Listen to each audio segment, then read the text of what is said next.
Hi, everybody. Thanks for joining today. So happy to have you here with me and with Melanie.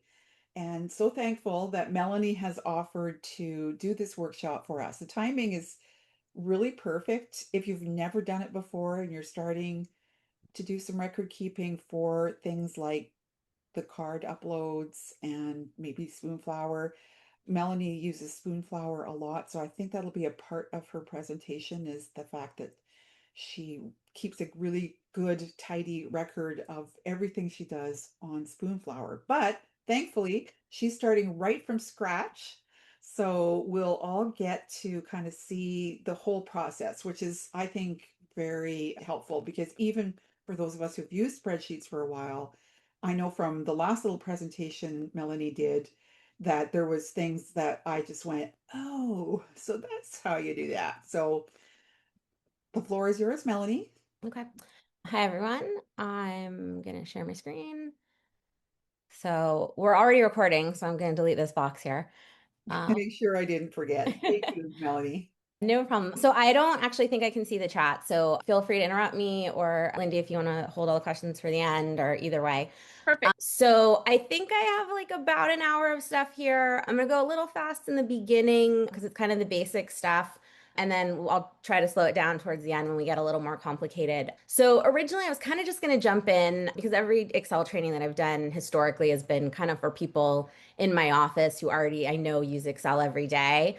But when I kind of like stepped back and thought about it, I mean, as artists, like it's possible that, someone's like genuinely never used a spreadsheet before if you haven't had an office job or something like that.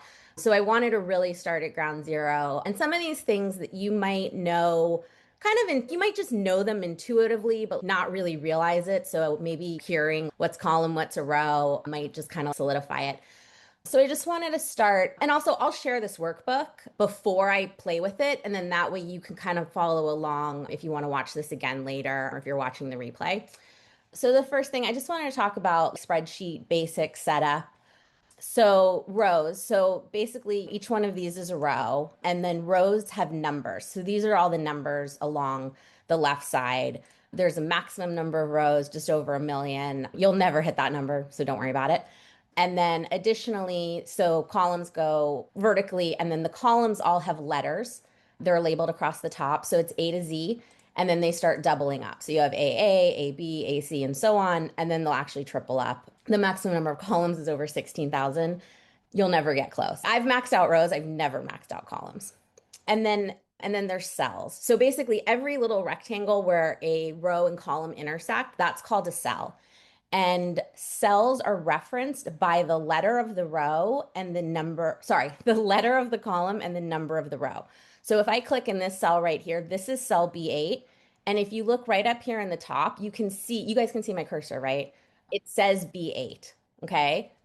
So then this is another way that you can kind of figure out your reference. So any cell I click in, it's going to tell me this is E11, this is G13. So then you also have cell ranges.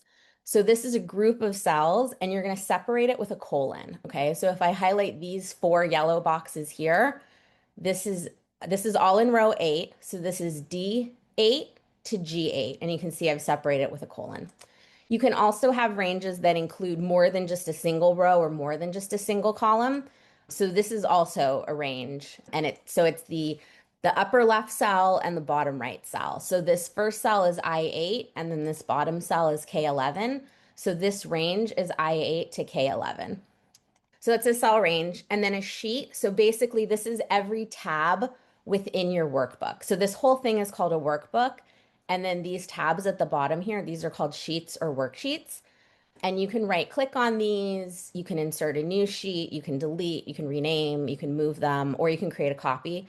So when you go to move or copy, you also have the option to click create copy here. So if you have something that you like, but you just need to change a few things, you need to delete it and make a second version, you can easily make a copy. You can change the tab color. So if there's one that you use very regularly and you want to make it easy to find, you can change the color of that. You can hide a sheet. So if you have something that you don't edit very often, but maybe you use it as reference or you're doing lookups on it or you don't want it to be super obvious it's there, you can hide it. And if you do have anything hidden, you go to unhide to be able to get it back. I don't use anything down here. So those are kind of the basics on the setup and that kind of thing.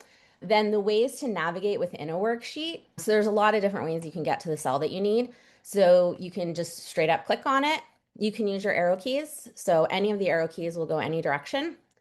You can use the tab key, which is going to move you over to the right. And you can use the return key, which normally is just going to drop you down. But in that case, since I had tabbed, it returned me back to the beginning of where I was tabbing. Typically, return or enter is just going to drop you straight down. Those are all the different ways that you can navigate within the spreadsheet. And then kind of the typing versus formulas. So where Excel's power really lies is that it's a spreadsheet and it can do formulas, it can do calculations, it can do references, and you're going to do all of that with the equal sign. So anything that you're just straight up typing, you can do it in Excel, but you don't need to. And Excel's probably not the ideal program for that. This is really if you want to be able to sort a lot of information, if you want to have formulas, calculations, things like that. Then additionally, Excel can reference other cells. So you don't need to be typing the same thing over and over. You can type it essentially once and then you can just reference it from there on out. So that's another kind of really powerful feature of Excel. So that kind of our basics tab. Then I wanted to get into a little bit of formatting. Again, I mean, this is stuff you're probably very familiar with. So just like any other Microsoft application or just about any application there is, you can change the font, the size, you can make bold, italics, underline, all of that. So here I just wrote the word hello a bunch of times. You can change the font up here in the font menu. You can change the font size here. You can make it bold, underline, italics. There's also a drop down arrow. You can have a double underline, things like that. So again, that's pretty basic stuff. Everyone probably knows that. The other thing you can do is you can adjust the column width or the row height, and you can also have text wrap within a cell. So here it says change font, and you can see it's overflowing the column. So there's a few different ways that we can make this fit. So in general, when you're hovering over a column, you can see that I have this little arrow, and if I click this, it's going to highlight the whole column. Okay, so I can highlight column D. If you hover between columns, you can see that my little arrow has changed to a line with arrows going in either direction, and you can double click this. So if you double click this, it's going to auto width to whatever the longest piece of text you have. So if I make column B shorter here, and I double click this, you can see it auto widths it back so all of my text fits. So that's one way you can change the column. Another way is kind of what I just did. You can just drag it manually and you can kind of guess where you want it. And then the other way you can do it, you can right click and you can say column width and you can just type a number. In this case, like you're just guessing, so you have no idea if it's gonna fit. But if you did want all your columns to be the same width, that's the way you can do it. And you can do this for more than one column at a time. So I could highlight all three of these and I can say 10 and now they're all 10. You can also highlight them and if you drag just one of them, they'll all drag together. So those are just a number of ways that you can change the widths. You can do the exact same thing with the rows. It works just the same. So then another thing, so here I've said, let's adjust column D to fit width, which we just did. So again, your options, you can double click, you can click and drag, or you can right click. But then let's make this text fit in one cell. So instead of making F really wide to fit it, we're going to do wrap text. So you highlight whatever cell or cells you want. And hang on, my zoom is on top of this. You can see up here it says wrap text. So you just click this and it's going to wrap your text in a cell. And you can see it also made my row, it changed my row height. So now I can read it all. And then we can do that again here too. So you can see this is another way to make your text fit. If you didn't want the row height to adjust, because say you had stuff in these columns, the way you could get around that is I'm going to insert two rows, and we're going to talk about inserting in a minute, but I'm going to insert two rows. And then you could merge this cell. So now it's kind of wrapping within three cells. It's going to automatically center. So I'll put it back to left justification. And then I can just check this row height and it's 21. And then I can make this one 21. So that would actually kind of fit that, the problem where we messed up the height of these rows. The only thing to be careful with when you start merging cells, it makes copy pasting harder. Sometimes you can't copy paste within the merged cell. It will make it's harder to sort if you have a merged cell or it just won't let you sort. So I'm not saying never use merged cells, but just be careful using merged cells. So then the other thing you can do is you can create a simple table with borders. So I'm actually gonna have to scroll over a little. So if you wanted to make a table basically from this yellow square to this yellow square, there's a couple ways you can do it. You can right click and you can do format cells, and then you would go to border and you can select any of these borders, and then you can click kind of the individual lines you want, or you can just, hey, outline the whole thing, do the whole inside, say okay. So now you have, these borders here.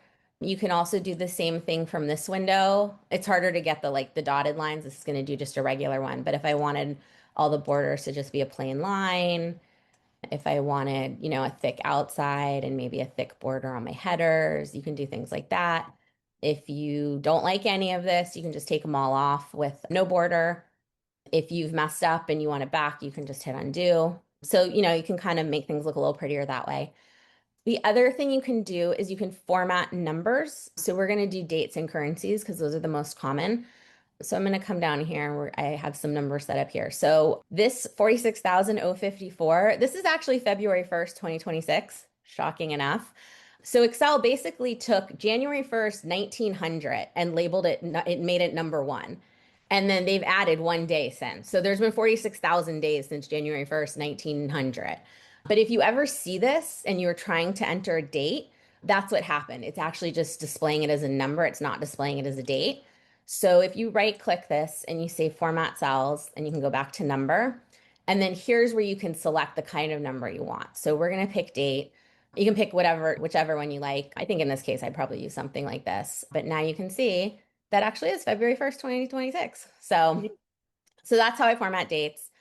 This is actually already currency. So hang on, I'm going to make it not currency. Okay, so now we have this $105 and we want to make this into currency. So we're actually, there's a couple ways. So here you can use this drop down menu and you can select from here too.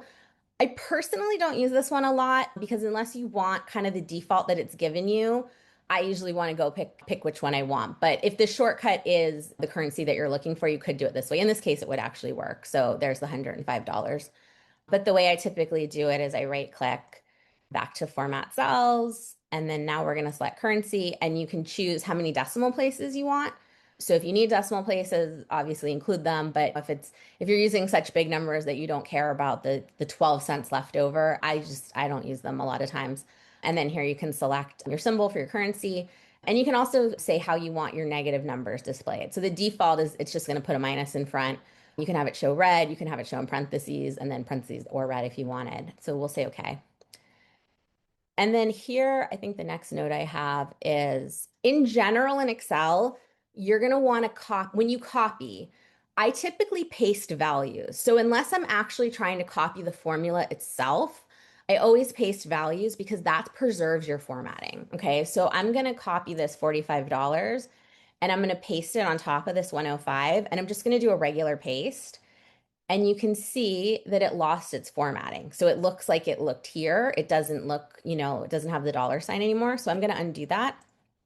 But then if I copy this and I paste it as values, so you go into paste special and you go to values, it preserves your formatting. So you can see it still has the dollar sign. And that's also true. I'm going to keep the dollar sign. I'm also going to do that up here in my chart. I'll paste it right here with paste values, but you can see that it preserved my border, but it actually didn't preserve the dollar sign because we hadn't formatted this field to have a dollar sign. But if I had just pasted this without, regular paste, it's also going to take away my borders. So if you've done any kind of formatting on your number formatting or on your borders, like anything you've done to make this pretty, if you just do a regular paste, it's going to override whatever you've done. So that's why I highly recommend paste values. Again, unless you're trying to actually copy the formula.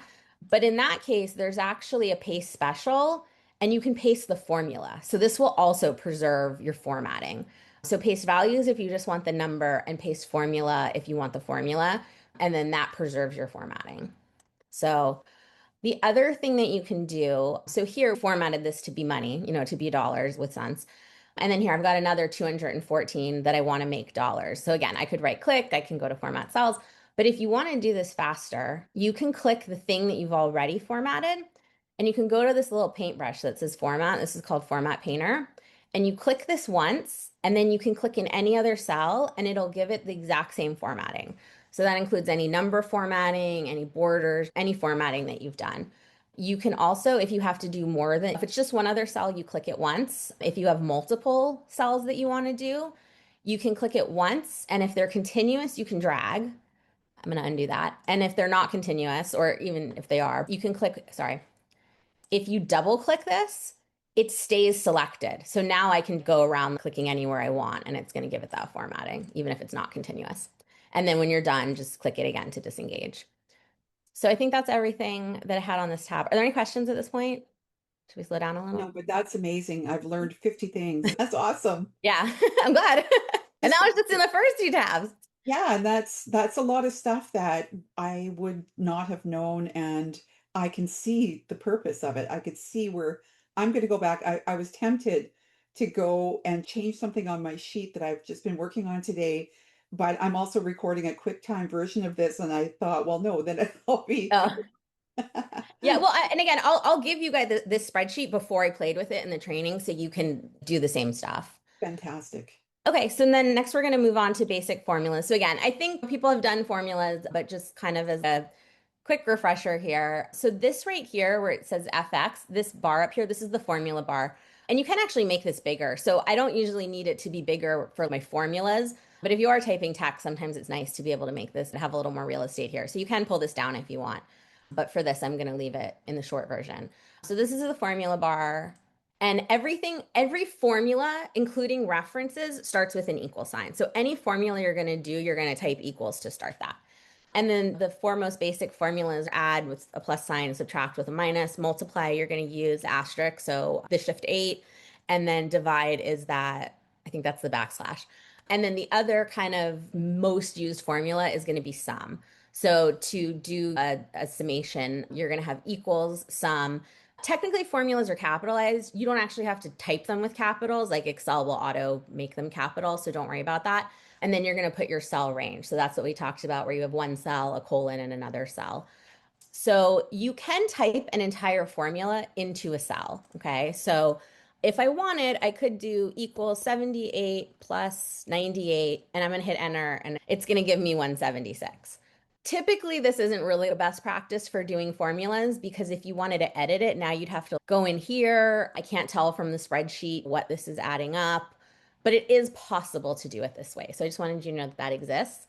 But ideally, when you're doing formulas, you're going to want to have your data in, say, two different columns, and then you're going to want to be able to see what you're adding and subtracting. So just a real quick, we'll just add, subtract, multiply, and divide this. So you're going to hit equals. And then there's a couple ways to get the cell. You can just straight up type E10. If you know the cell that you need, you can just type it in and you can see it turn this cell blue. So if I had typed E9, I have a typo, but I can see I picked the wrong one, so I can change it to 10. I very rarely just type the cell reference. So the easiest way is just to click it. And the second easiest way, if you don't want to move your hand to your mouse, is you can just arrow over to the cell that you need. So I tend to arrow over, but it obviously depends on my formula. If I needed a cell really far away, I would go click on it. So here we're going to do E10 plus 5. I just arrowed over. Then we're going to do minus 5. And then we're going to do multiply by 5. And then we're going to do divide by 5. But you can see kind of how quick that was. Wow. Then the other thing, so that was kind of a quick add, subtract, multiply, divide. And then we can also do sum. So here I have a list of, I don't know, random commissions that you made. So one thing that you can do if you just want a quick check and you don't necessarily need to like save the number, you can highlight a row or like a list of values. And if you go down here, I don't know what this bar is called, but it's going to give you some quick calculations. So it can tell you that the count is 6. So there's 6 different lines of data here. The average is 240 and the sum of this is 1440. So if you didn't actually need to like, you know, have 1440 in your spreadsheet, you just wanted to do a quick check, you could just highlight it and you could just check down here.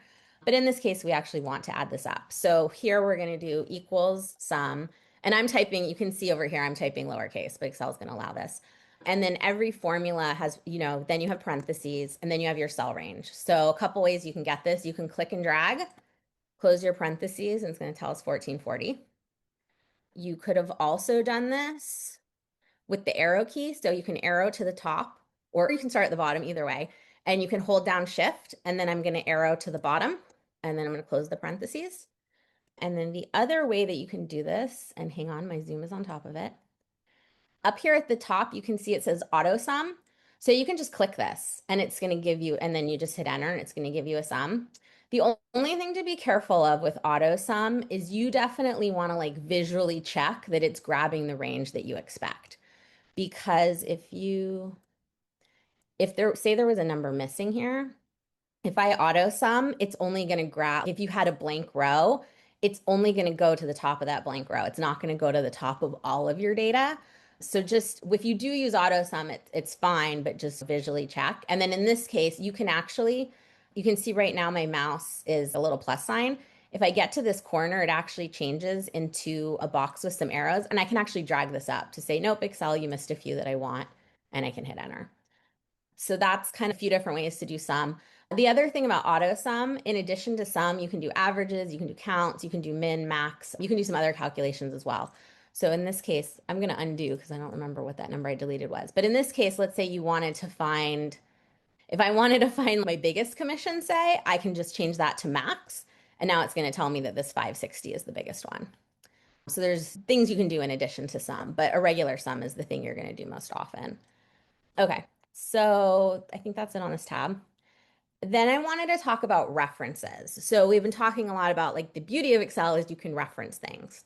So in general, by default, references in Excel are they're relative. Okay. So that means that if you copy them, they change automatically for their new location. Okay. So if I'm a cell and the formula in my cell is to take whatever is in the cell right above me and multiply by 2, no matter where on the sheet you copy me to, I'm always going to look at the cell one above me and I'm going to multiply it by 2. Okay. So it doesn't matter where I go, I always look up one cell and I take that number. Okay. So I'm going to give you that example here. So here I just have 567. And then this formula says take whatever's in D3 and multiply it by 2. So if I take this cell and I copy it here, it's going to give me 12 because it's taking the cell above it and it's multiplying by 2. And if I paste it here, I don't know why it pasted a value, but it pasted the formula. So now it's taking, so you can always click in the formula bar and then you can see these boxes so you can see what it's referencing. So again, so this formula is always going to reference the cell above it and multiply by 2. So I can even take it, like if I take it down here, it's going to give me $18.20. It's not formatted, but it's going to give me $18.20 because again, it's taking the thing right above it and multiplying by 2. However, if you don't want it to move around like that, you can create absolute references. So absolute references, if you've ever seen a dollar sign within your cell reference. So if you ever saw like $B, $6, that's what that is doing. So an absolute reference locks it to that cell. So no matter where I move this formula, it's always going to grab that cell. So in this case, actually, I'm going to copy this over. I'm going to copy this over because we're going to do this example twice. So here I have, say I have a 7.25% sales tax, and then I have all of these values, and then I'll just change these a little. Okay, so here we want to, no matter what number we have, we want to multiply it by the 7.25.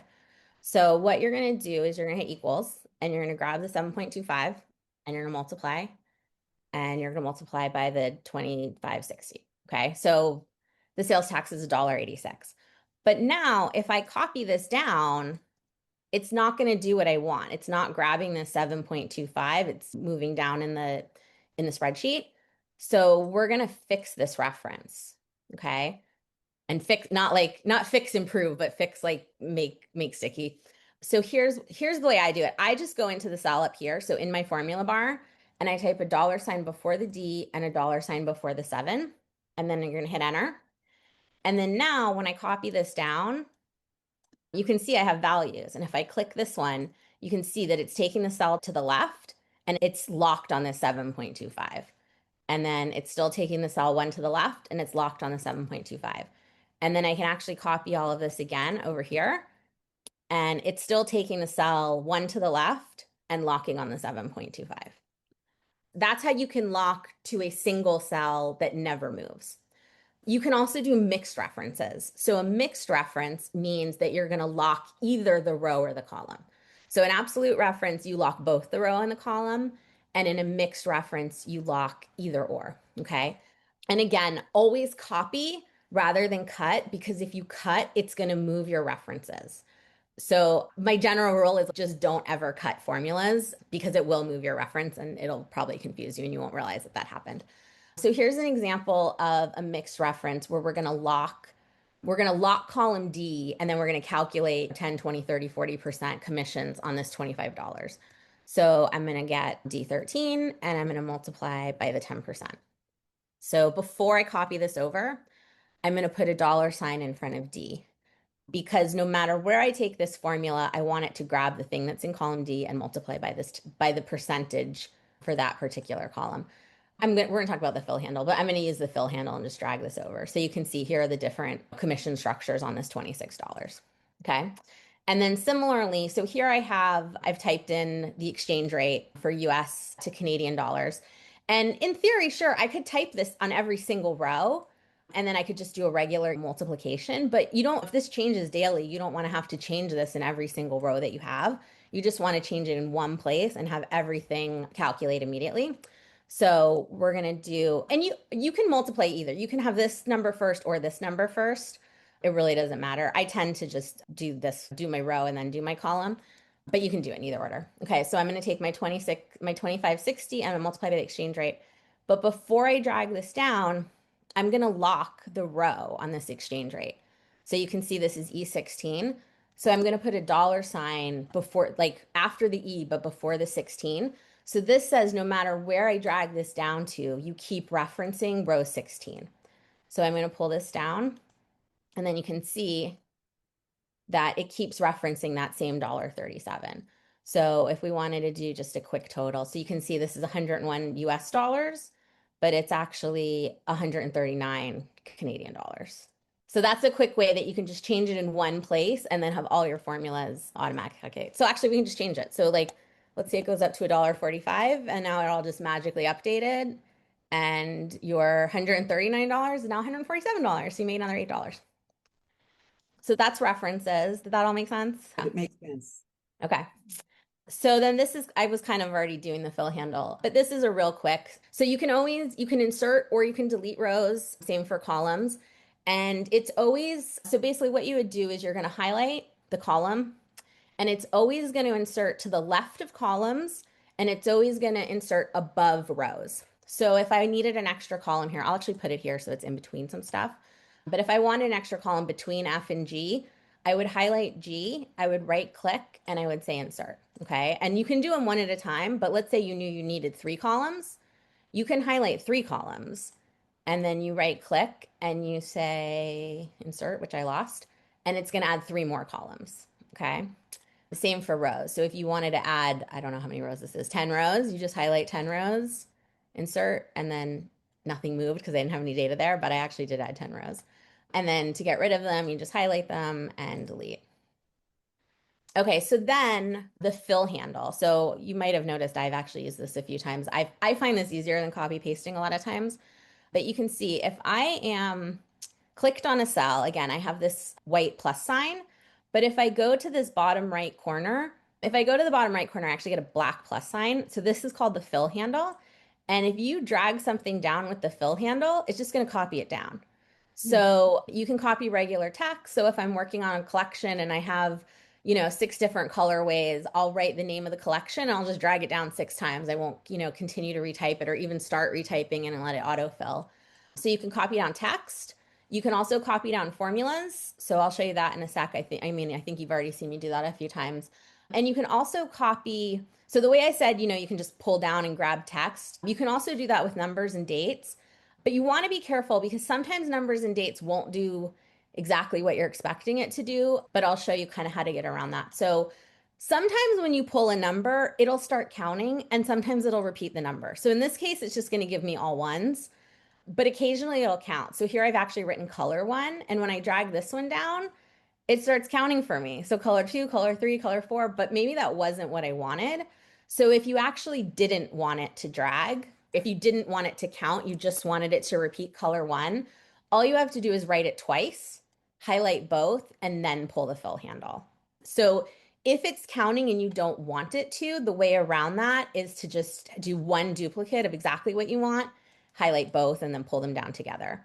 In this case, if you actually did want it to count for you and it didn't count, what I would do here is I would do just the world's most basic formula. So equals the cell above plus one, and then drag this down. And then now you have a numbered list. So also, I would do this. So if you're doing anything where you're trying to keep a numbered list, you probably don't want to use the row numbers for two reasons. One, if you print it, the row numbers won't be there. Also, if you have headers or anything like that, they're going to be in row one and your data is going to start in row two. So these numbers are always going to be off for you. So I always just, if I need numbering, I just put this in column A. I just start with a one here and then do equals plus one and just drag it down as far as I need. Other thing, when you use the fill handle on dates, this is also gonna keep counting for me. If I really did want a list of just February 1st, again, if I type to February 1st, I can drag it down. And now I have 8 February 1st. You can also do this with formulas. So here, and this is the one I use the most, but here's a super basic. Let's just multiply our quantity. Sorry, I hit the wrong key there. Just multiply our quantity times our price. And so now you have this formula and you don't have to type it every time. You can just grab your fill handle, drag it down, and now it's going to do all these calculations. And again, because the cells are relative, every time I dragged this down, it multiplied the row it was in, whatever's in column J, by whatever's in column K for that particular row. So that's kind of inserting, deleting in the fill handle. Any questions? No, that's great. Okay. So next we go on to sorting and finding. So you can use basic sort functions to alphabetize, to do low to high, high to low, anything like that. And then you can also custom sort if you have multiple columns of data and you want to alphabetize by this first and then by this other thing. So let's just do that super basic. So this is just a regular old list of some colors, and I'm going to go up to this sort and filter button, sort A to Z. Okay, now it's alphabetized. Here's a random list of numbers, and we can sort smallest to largest, or you can do largest to smallest. The only thing is here I only had one kind of column of data. If there were other pieces of data that were associated with these, you would want to highlight. So actually, I'm going to put this back in the random order. But let's say, what did I do there? Okay, so let's actually say that these two things were together and you had 15 pink whatevers and 35 brown whatevers. If you wanted to keep these two pieces of data together and alphabetize this, you would highlight both of these fields. And then I would say sort A to Z, and it'll alphabetize my colors, and then it'll show me the associated quantity. You can see pink is still 15 here. Okay. Yep. If you want to do a custom sort on more than one piece of data, or in this case where I alphabetize, so actually say here, because these quick sorts are only going to be for your leftmost column. But if you wanted to sort this by the number and it's in the second column, you can go to custom sort, and then you can see it's defaulting to column D, but you can actually sort on column E. So I can change this to column E, and then I can say smallest to largest, and say okay. And now it's resorted based on this, and it's kept the number. So pink is still 15. Perfect. So similarly, if you wanted to multi-sort, so here I've got fabric and wallpaper as my product, and then I have a whole bunch of different materials and I have sizes. But let's say I want to sort this. So all the fabrics are on top, and then the types of fabrics are alphabetized, and then all the wallpapers on the bottom, and then all the wallpapers are alphabetized. So I'm going to highlight this whole section of data. I'm going to go to custom sort. And then here I'm going to tell it, so you can see it's saying H, I, and J. I actually have column headers here. So I'm going to say my list has headers, okay? And because I say that, now it's only going to sort from here down. If I didn't say this, it would actually sort product. So it'll put all the fabrics on top, then it'll have product in the middle, which is supposed to be my header, and then it'll put the wallpapers on the bottom. So if you do have headers, make sure you tell it that you have headers. So first we're going to sort product and we're going to do it alphabetically. And then here you can add a level. And then here we're going to tell it material. And we're also going to we can actually do this reverse alphabetically just for kicks. And I'm going to say, okay. And now you can see all my fabrics are on top. This is reverse alphabetical order. all my wallpaper is on bottom, and this is reverse alphabetical order. So that's another thing you can do. You can also use, hang on, this Zoom bar is killing me. You can also, I think I have an example over here. Yeah. So here's a longer list, and you can use filters to do kind of like basic sorting, or if you just want to do like a quick snapshot of something that you're looking at. So you have to have headers. You highlight your headers, and then you go to filter, sort and filter, and you go to, and you click the filter button. And then it adds these little arrows, and then these arrows allow you to filter. So basically, the only fields in this column are fabric or wallpaper. There's about, I don't know, 10 or 12, 15 fields here. And then for size, I have just three different sizes. So this is also a quick way to look and just, see all the values that you even have. But let's say we want to filter just to wallpaper. So I can check on wallpaper, apply filter, and I can click off. So now here so now I can see just my wallpapers. And then if I go to material, you can see that this drop down list is, I don't know what the right word is, but it is indicative of the first thing I filtered. So this is no longer showing me any fabric choices. It's only showing me the things that are still available once the wallpaper filter is on. And then at this point, I could say peel and stick and apply a filter. And then assuming I had, other data here, I can just see my data for peel and stick wallpaper. And then to turn off your filters, I know a lot of people like to click filter to turn them off, but then you have to put filter back on. So I'm going to show you kind of the quick way to do it. So say I've filtered to just these two things. If I want to get back to my main list, instead of taking my filter off and putting it back on, you can just hit this clear button. And then it clears any filters that you've selected, but it keeps the filters there. So you don't actually like lose the filter itself. So that's filtering.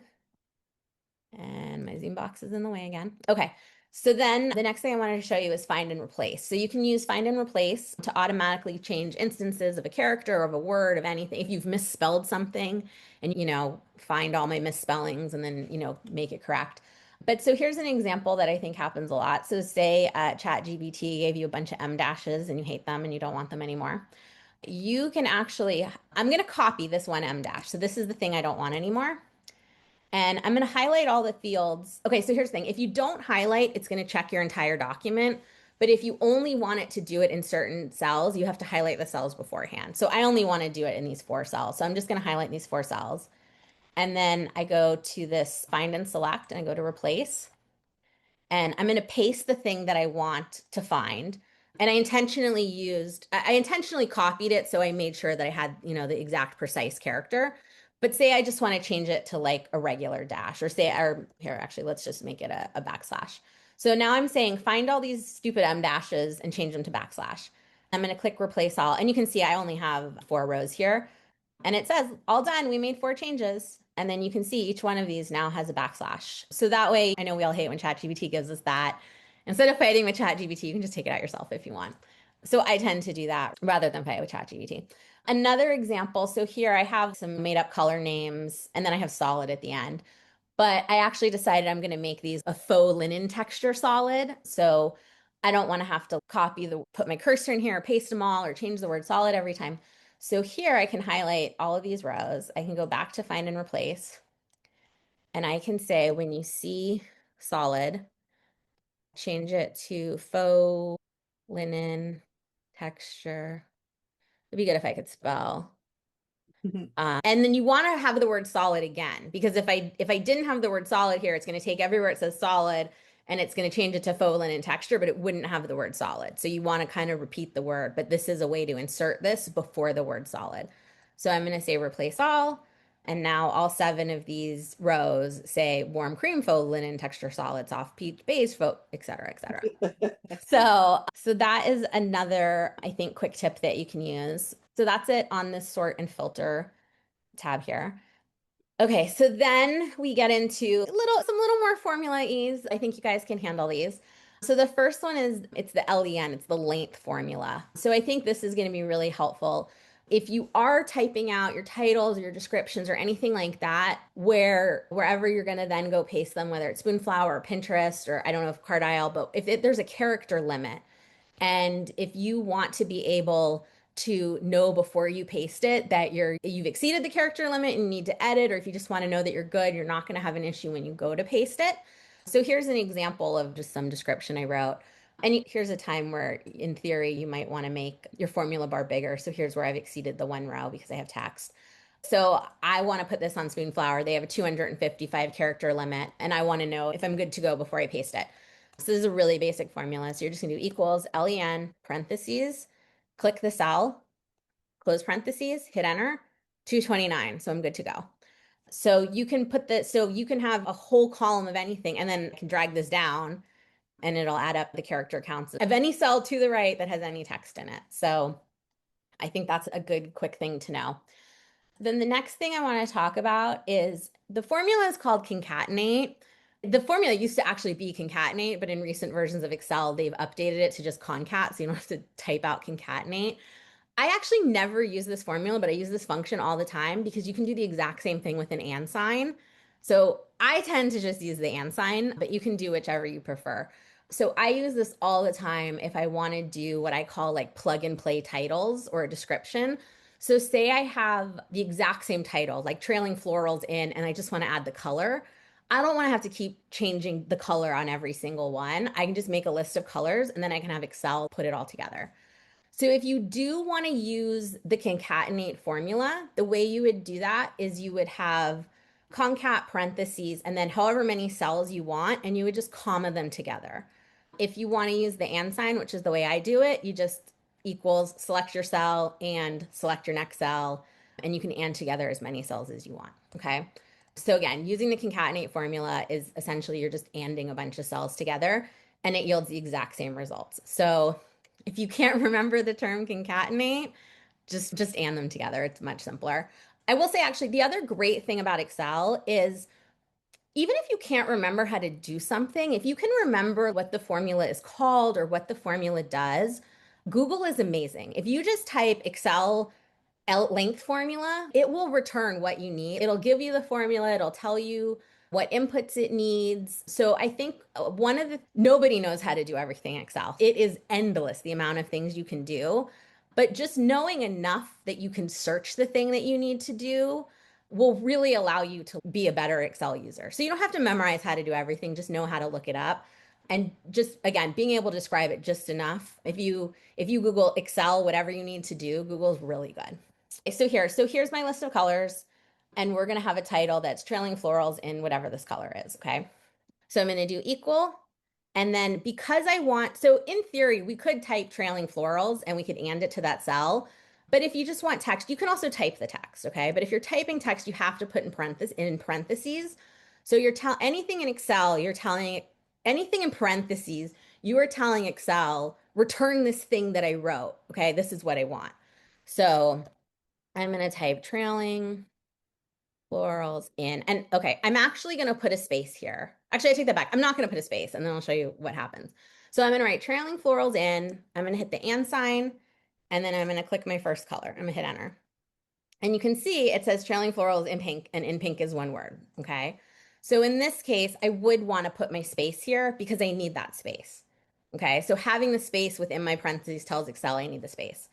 You can also see that pink is not capitalized. And since this is title, I want it to be capitalized. So in theory, I could change it here. But in our next instance, we actually don't want it capitalized. So instead of changing it, I'm going to use a formula. So before D3, I'm actually going to write proper.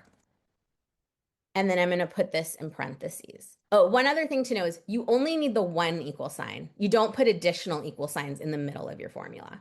Okay. So I'm going to hit enter here. And so now it's capitalized. So here, if I just wanted to make this capital, I could do equals and then click over. And now I've made all of these capitalized. And you'll also notice aqua blue, both aqua and blue are capitalized. So proper means proper capitalization and it capitalizes the first letter of each word. Okay. New formulas into other formulas. So that's what we did here. We said trailing florals in, capitalize this, and then grab this cell. Okay. And then I can pull this down and now I have all my titles and I can just copy this whole cell because it's a lot faster to just copy a whole cell, drop it versus trying to copy a word and then having to highlight what you're trying to replace and all that. So now you can just drop, I don't know, 10 titles like in, a matter of seconds. Okay, so those are our titles. Now we're also going to do a description. So let's say our description is ditzy pink florals scattered around a white background. ditzy brown floral scattered around white background, right? So we're going to do, I'm just going to delete these, but we're going to do essentially the same thing. So we're going to have, then we're going to have ditzy, but now I want the color. So I'm going to put a space, I'm going to close my parentheses, and I'm going to and it to the pink. I'm going to and it again. I'm going to do more quotation marks. I'm going to hit space again because I need space before the pink and after the scattered around a white background. And you know what? If you had different background colors, you could also, instead of white, you could also have that be a formula if you had, two columns worth of colors. I'm gonna hit enter and hopefully that's gonna look good. I did see pink floral scatter around white background. And then I can drag this down. And so now I have ditzy pink, ditzy brown, ditzy blue, and so on and so on. In this case, let's say you had capitalized these for your titles. So here, I'll just make the first. So now the pink is capitalized and I don't want that. So you can use the lower formula and that makes everything lowercase. And if you wanted everything uppercase, the formula is upper. You can have, equals upper and it's all caps. You can have proper and it's just the first letter is cap, or you could have lower and your E Cummings and everything's lowercase. Then I just want to show you this one example here. So this is actually the tab that I gave you in the pattern tracker to do your tags. In this case, for Spoonflower, it's a 20 character max. So I've done a count and these are all under 20 characters. Then this was the cell that was kind of supposed to help you out because this cell was commaing all of your tags together. So I just wanted to show you how I did this. You can see I've grabbed each of the 5 cells, but then in between each cell reference, you can see I have an and then I have quotes. I have a comma with a space, and then another quotes and another and. So that's how it's getting the comma in there. And then that's why this note makes it really clear that you have to paste values. Because if I copy and do a regular paste, it's going to copy my formula and it's going to move. Like instead of the 5 cells that we wanted, it's going to, relatively reference these 5 cells. That is why, but if you do a copy, and you do a paste special values, it copies all that text. And then now you have your 5 tags all commaed together and you could paste that right into Spoonflower. That was how I did that like magic tab. Got a couple more. Any questions? This is fantastic. Okay. I think I'm gonna be a little more than an hour, but I think we only have like 2 more tabs and then I have an example. This is about formatting, mostly about color. There's a couple things you can do. So there is an eyedropper in Excel if you already have a color and you just want to match it. One of the things I do a lot is, again, I keep track of my solids and I use hex codes. At first, I was actually dropping my actual JPEG of my colored square into my Excel document. And I was like, this is stupid. Excel can do this. Why am I bringing in more images and making my file heavier? When you go, I'm going to copy this. I've copied this hex code. And then when I go into the fill, and you can do this with font colors too, you go to more colors and you can use RGB, CMYK. But again, I think hex codes are the easiest. You could type your values here, but here there's a hex code. So you can just paste it in, say okay, and it's colored my field. I can go to more colors, paste, hit okay. And you can, once you get in the copy paste groove, you can do this pretty quickly. I'm a little faster than Excel was on that one. Okay, so, and then you don't have to do it in the field with the hex code. I could have done the same thing here. So I can copy the hex code, but I can put it in the cell next to it if I want. You could have it over here. Also, it is going to remember your most recent, I think this is 10. If you're just using the same ones over and over, you can grab them that way. Then another thing, so that's a quick get your exact colors in. There's also something called conditional formatting. Conditional formatting is great just to give you alerts or help you find particular values. It can help you do an analysis. You can identify duplicate values. So for me personally, again, when I'm keeping track of my solids, I want to know if I have a duplicate value because it means I've used that color before. ChatGPT names my solids, but I also want to know if I've used a name before because I don't want to use the same name for 2 different hex codes or it might make it hard to find that solid in my shop. So I like to use this as a warning bell. So you can highlight a list, like an individual list, or you can highlight an entire row. So if you're setting up some kind of tracker and you want to know if at any time this number comes up again, set it up for the whole row. But for this example, I'm just going to copy this little range. And then when you're on the home tab, you go up here to conditional formatting and it says highlight cell rules if, and you go to duplicate value. You can also switch this to unique. So if you knew you had a lot of duplicates and you're trying to find the one-offs, you could do it this way too. But in this case, we're looking for duplicates. So I'm going to say duplicate. You can also change the formatting. I tend not to bother unless I need a particular color, but if you're just doing it as a one-off as a warning bell, I just use this red. But there's all these different presets. You can also go to custom format and you can do whatever fill you want. So I could even do this blue if I wanted. But I'm going to say okay. And now it tells me, hey, you have this hex code twice. Okay. So as I'm typing in or pasting in all my hex codes, I can immediately see that I have this one twice. Another thing you can do is you can identify values higher or lower than a specific threshold. You can get a top 10 or a top five or bottom 10 or bottom five list. And you can also identify a certain word. So I'm going to scroll over here. I have some examples here. So here's a list of I don't know what, but say we want to highlight every time it's greater than 40. So I can highlight, actually this time I'm going to highlight the whole column, not just the list that I have. Again, you go to conditional formatting, highlight rules if greater than, and I'm going to type 40. Just be careful though, because this is a true greater than. So if the value is 40, it's not going to highlight it. If you wanted to, you would have to change it to greater than or equal to 40, or you could type 39.99, that kind of thing, but just be aware. And then I'm going to click OK. And now it shows me these are all the instances that something is greater than 40. It's going to highlight any field that just has text that just isn't applicable. I don't know why it highlights it rather than leaving it alone. So you might have to, if that bothers you, then I would start down here, or you could just clear the formatting from this particular cell and it'll go away. Then we can also do top five and bottom five. So for this one, I'm going to do both. So you can have multiple conditional formatting on the same range of data. So I'm going to highlight this part. I'm just going to highlight the range that we have. And you go to conditional formatting and you do top and bottom rules. And then I'm going to do top 10 values. But then I'm going to change this to five. And in this case, since I want the top five, this one I'm going to change to green. Oh, if you are doing multiples, make sure you format them separately or you won't know which is which. So for my top five, I'm going to make them green, and my bottom five, I'm going to make them red. So I've changed this to green. I've said I want top five. I'm going to say okay. And then there's the top five. And then I'm also going to go back and I'm going to do bottom 10. I'm going to change it to five. And this one I'm going to leave red. And then now I can find my bottom five. So maybe if you're trying to analyze of the products in your store, which are your top five performing, which are your bottom five performing, or something like that, that would be a quick way to see those. Lastly, you can also find a particular word. So here's a list of lots of colors, and I want to see how many times in these 20 values I use the word sage. So back to highlight cell rules, text that contains, and I'm going to type the word sage. And for this one, I'll make it green. And I say okay. And it looks like I have three, five, six, seven or eight instances where the word sage was here. Those are kind of quick ways to use colors and conditional formatting. If you've conditionally formatted and you want to get rid of it, you can do that. So two ways to do that. You can highlight the cells that you don't want it in, and you go to clear rule and you say clear rule from selected cells, and it'll only get rid of what you had selected. Or if you're like, I just messed this all up and I want to start again, you can clear rules from the entire sheet and all your conditional formatting will go away. Not this, because this we did manually. This wasn't conditional formatting.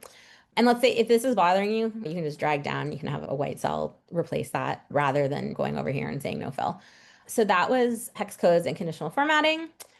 Then I wanted to show you how to do a drop-down list. So this is actually more similar to something you would do in Airtable where you can kind of preset a list and then you would only pick particular values. You can also do that in Excel. These can be really helpful, especially if you want to do formulas later, like a sum if, which I'm going to show you how to do. For those kind of formulas to work, you have to type everything precisely every time. So here I have fabric, wallpaper, and home decor. So if one day you type fabric and then another day you type fabric and you put a space at the end, or another day you have a space and then you write the word fabric, or if one day you spell it wrong or things like that, it's not going to roll up properly when you go to do your formulas. So unless you are very diligent about typing things perfectly every time, you might prefer to have a drop-down list because it forces you to use the precise value that you need. So here's how you would do that. So we're gonna have our three different products. We're gonna have in a drop down here. We're gonna have all these materials in a drop down here, and then I think I have a few sizes. So we'll do three drop downs just so you can see how this works. So I could highlight this and we could do it all at once, or you can just do it in one cell and we'll copy it down. So we'll do it in one cell first. So what you're going to do, and I've actually put the notes here, but you're going to go to the data tab and you click data validation. If you would hit the arrow, you would just hit data validation again.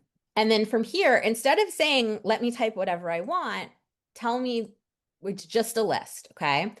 And then you give it the source. So you have to have the list typed up somewhere. So you click on this little cheaty thing, and then you just highlight the range that you want. Okay. So it's literally just these three things. And I'm going to hit enter and I'm going to hit OK. And then now you can see that there's a little arrow here and I can pick fabric, wallpaper, or home decor. Okay. So I've picked fabric. I'm going to delete it. And then I can copy this down. So I can use copy paste. This would not be a paste values. This would be a regular paste. And then any cell I click in, you can see the arrow is there. If I hadn't pasted this down, you could also just use the fill handle and drag it down, and then the arrows will still be there. If you do select something and then drag it down, it's going to be filled, but you will still have the drop down. So I could change a few of these. But just know that if you've already selected something that, and I'm going to populate this so we'll have some data for the next part. Okay, so again, we're going to do the same thing for material. So I click data validation. I say list. I say, okay, I need to grab all my materials. I think tablecloth, yeah, hit enter, say okay. But one thing to note here, see this sloppy order that I wrote these here? It's the same sloppy order. So you're never going to be able to find anything in this list, okay? Because it's kind of a pain the way I've done it. So a couple options. So I would say you do want to be a little bit careful in how you set up your source list. So I'm actually going to go back to the home tab and I'm going to alphabetize this. And then now if I go and I look, now it's alphabetical. So that's one thing, just kind of wherever your source information is, make sure that's in kind of the order you want. Or if you have a really popular product and you want it at the top, you could put it at the top. But I wouldn't recommend kind of the sloppy way I had it before. The other thing, in addition to selecting from the drop-down list, and this is actually a pretty new feature in Excel, you can just start typing. So if I start typing P, it's going to give me all the things that either start with P or even have a P in it. So if I want peel and stick wall, or if I want petal signature cotton, I can just type a few letters. And then when I see the one I want, I can click on it. So then that way I don't have to type petal signature cotton every time, but I can grab it kind of quickly. That's great. Yeah. So I'm gonna pull this down.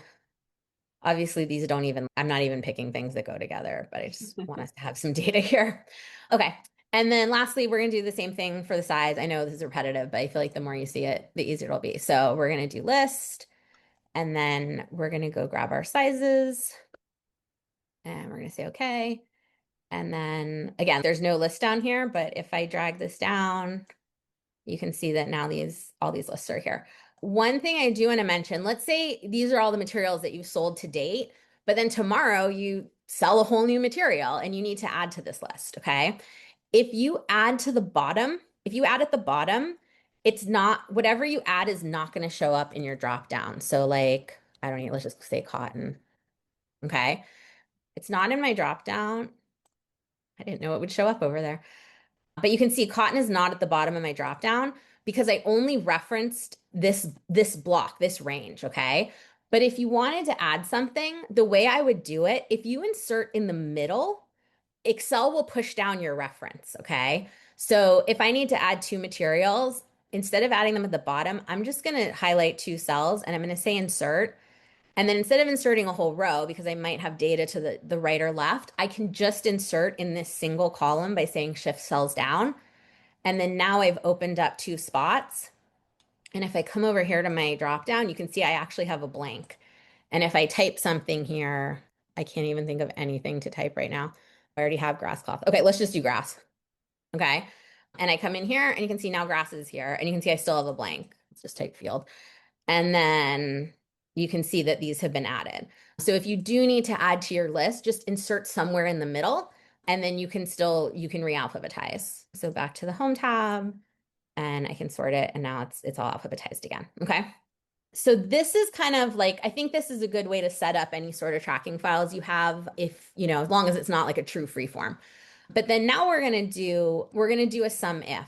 So I'm gonna scroll over. Okay, so I don't even know what these totals are, just some random numbers here.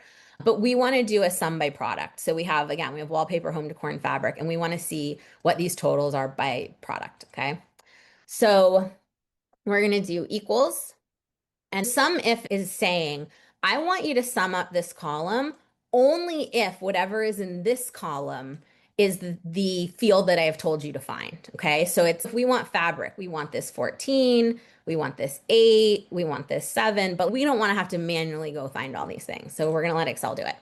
So we're going to say equals and we're going to say sum, but then this time we're going to type if. Okay. And then we're going to put parentheses.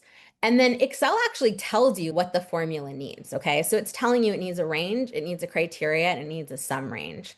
So the range is the place you want it to look. Okay. So we want it to look here, right? You could select just the rows that you care about, but then when we drag this down, it's going to move. Okay. So what I like to do is assuming I don't have any data above or below, so you wouldn't put data above or below, just grab the whole column. So you can just grab all of column G. Okay. So that's the range where you want it to look. You're going to do a comma and you're going to give it the criteria, and the criteria is fabric. And then you're going to do a comma and then you give it the sum range. And again, instead of highlighting just these 10 rows, you're going to highlight J. So you're going to say anywhere in column G that says fabric, add up whatever number you see in column J. And you're going to close parentheses and it's 29. And then you can just drag this straight down, and wallpaper is 63 and home decor is 14. So now you have done a sum by product. And if I highlight this, and the zoom box is in my way, hang on. If I highlight this, you can see that this total is 106. And then if I highlight over here, I can see it totals 106. So that's how you can get kind of just that quick check and balance that you didn't miss anything. If I had, so remember, I don't have the formula here. I don't have the drop down here, but so let's say I have fabric, I forgot the I, and I have 15 whatevers here. This did not get included in my formula because I spelled this wrong. But if I do my total and I see 121 and I do my total and I see 106, I actually know that one of these 15s didn't get captured. And then I can tell it's because I misspelled this. Okay. So you do want to do, whenever you've built formulas, it's always good to kind of do that sanity check to make sure you didn't leave anything out or everything's being captured. Yeah. And then I cannot get to my last tab. So this is my last tab. This is kind of just, I thought this would be a cool exercise to see. And I actually did this for myself yesterday. So we're going to do, I'm going to call this a blender matrix. Okay. So pretend you made a pattern collection and you have 4 different patterns, and your patterns are called ditzy florals, gingham check, scattered polka dots, and vertical stripes.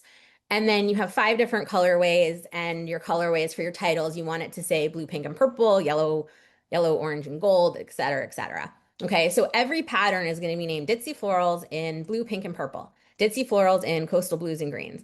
Gingham Check in yellow, orange, gold. Okay, and you want all 20 of those titles. Okay, so all 4 patterns times all 5 colorways, right? So here's what we're going to do. We're going to copy this because this is what we want the first part of the title to be. I'm going to copy this. I'm actually going to paste, not paste values, because I want that gray to go away, but normally I would paste values. And then I'm going to take my colorways, but you can see my colorways are in a vertical list and I actually need them horizontally.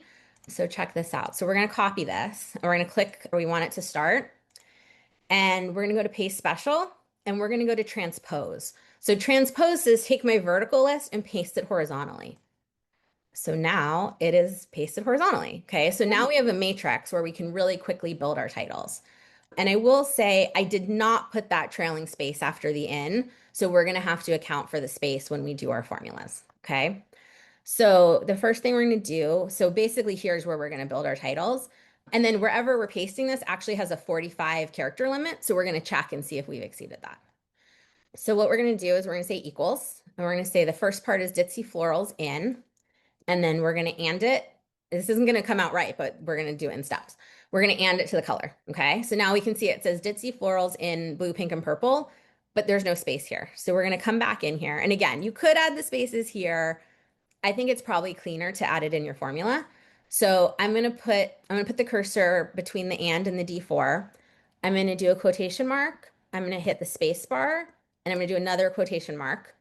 And then I'm going to and that to D4. So now I'm saying take C5, give me a space, and then add D4. Okay. So now we have that space that we need.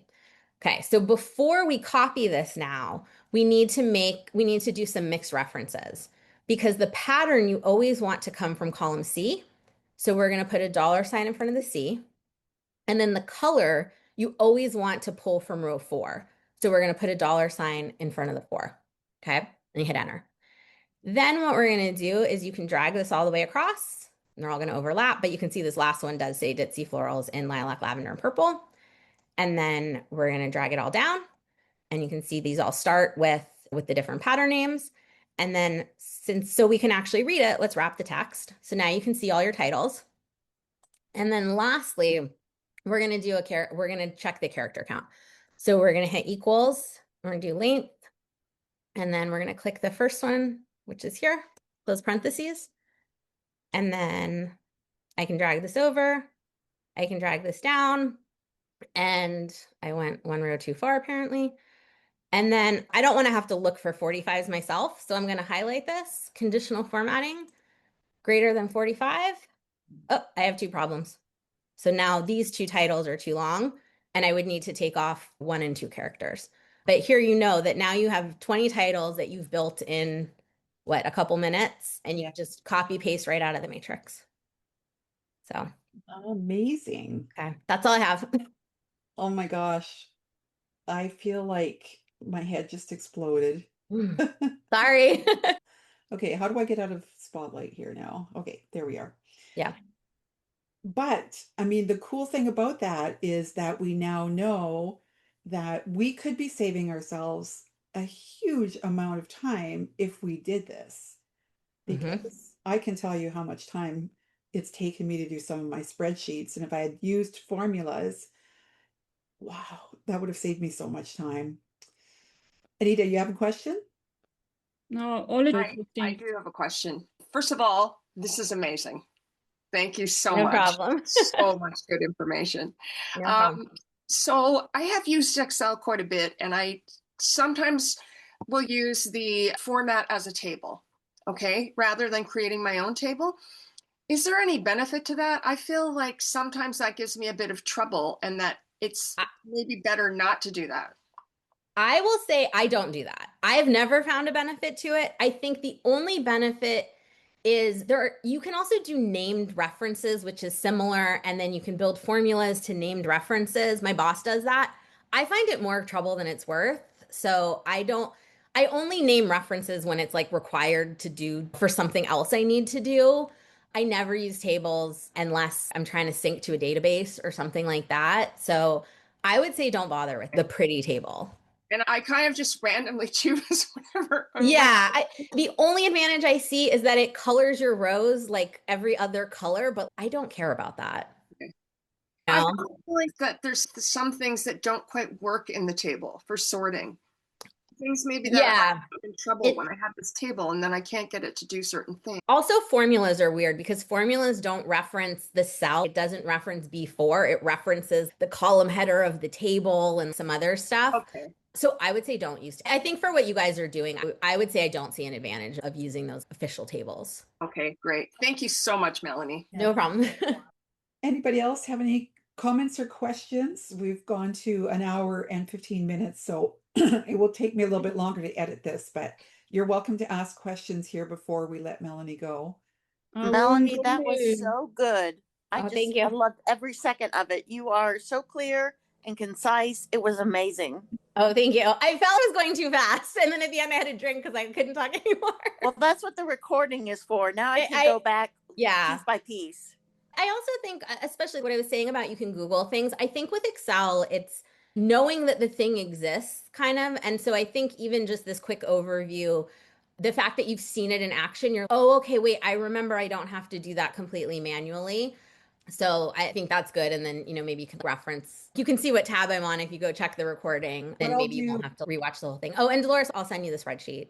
Okay, you send me the spreadsheet, and also what I'll do is I'll get ChatGPT to analyze and summarize this whole conversation so that you'll have the references, like anything that Melanie has talked about, you'll have that below the video to look at to see if there's, at least to know what to look up if you want to look something up. Yes, Excel is also the guide, the help guide. So what you don't know, there are also examples, so you can not open Google or ChatGPT, but to use only Excel Okay, because it's a guide. good to In the know. menu outside Excel, there is the bar with help, Okay, and you wanted to search. okay. And there are also examples. And the bar at the bottom is called the status bar. Status bar. Yeah. Oh, I will say too, we mentioned this in the email, but we didn't talk about it. Everything I just did in Excel, I think you can do the vast majority of it in Google Sheets because I know not everyone has Excel. So I can't speak to every single thing, but Google Sheets does almost all of this stuff. And I don't use Airtable, but I know Airtable has some similar features and you can do some formulas and things like that. So it's going to be better kind of for the like keeping track of things, not necessarily the concatenate and doing quick titles to copy paste. But there definitely as more of like a database where I think Excel is more of in the calculations and things like that. So you could even if you don't have a pretty Excel, you can just have a sloppy one to do your Blender matrix, copy your titles out and throw the thing away if you're never going to use it again. Yeah, I love that. That Yeah. has really Actually, opened my mind yeah. so much. That's it. Actually, that last tab, you could, instead of throwing it away, you could keep it and you could just change your colors and you could change your patterns and you wouldn't have to redo all your formulas. So that's another way you could use it. You can insert an image of your part and Yeah. whatever. Yeah. And you can use the command like in Affinity, Command Z, Command C, Command V, whatever, because they are a universal command. So you Yeah. can use instead of the arrow. Yeah, you can also just drag a JPEG. So if you have a JPEG saved on your computer and you have Excel open next to it, you can just drag the JPEG onto it. Yeah. With the desktop, you can usually grab the image and then do Command Tab and all of your open apps will come up and you just slide your little icon onto whatever program you're trying to put it in. It sounds like it would be time consuming, but that's super fast because I'm always doing that with video or things I'm bringing into iMovie. It's just so quick to drag them in that way. Well, Yes. I'm so And glad a bunch of people turned up Yeah. too, and I've had 3 or 4 people who didn't get the link, so I have been watching that on my iPad, and I did send it to them. They didn't show up, so I presume there are going to be a lot of people looking for this presentation, Melanie. And Yeah. so I'm very thankful that you've done this and that you're allowing me to post it in the community. Oh, So of course. And thank I you. honestly too, if people have more questions later, you can message me or you can put them in the community and I can answer them for everyone. Or if you're ever doing something that just feels super tedious, I've given this offer at work, not at this job, at my last job. I would say to people, if you're ever doing something that feels super tedious, tell me and we'll try to build something that you don't have to do it that way or a formula. And people would never take me up on it. I'm like, okay, fine, do the same thing over and over. I don't care. So I bet but you you're going to be for no, me. but I if want you're like ever 10 doing something things. super tedious that you feel like maybe there is a formula that could do this, let me know and maybe we can come up with something. So, I mean, there are cases though where the answer is a macro and I don't want to do macros, but there will be cases where I'm like, oh no, that's pretty tedious. But I think there's a lot of cases where you can find a way to do it more efficiently. I'm just mad at myself that I haven't forced myself to learn this sooner. you Because can you're an use artist. you can use numbers on Mac and open Excel files in numbers. Okay. So if you haven't Excel, it's Okay. Yeah. best. I will say I don't use numbers. Yeah, I don't use numbers either, but there will be people who do. I Yeah. I do more Google Sheets and Airtable, but I do have Excel and I do use it for some things. So I think I'm going to revisit it a little bit just because then I can use what you've taught us today as specific reference and then I can just kind of do it step by step by slowing it down a little bit. I am fast. Okay, well, I'm going to say bye because I want to process this right away and I will try to get it up today. It might be tomorrow, but thanks so much for hanging out, everybody, for showing up. And thank you again, Melanie, for offering to do this. This Of was course. very much appreciated. No problem. Bye, Yeah, and everybody. we Nice hope to to see see you. everybody tonight for Thrive. We're Yes, back. So if you absolutely. can If you join have us, we'd nothing to love to do. see y'all. Yeah, yeah, that would be great. And Mhm. a couple new names here, right? There's a couple people who don't necessarily come to the 6 o'clock meeting, and that's 6 o'clock Central. So I would love to see you if you want to join us there. Bye, everybody. Bye bye. Take care. See you soon.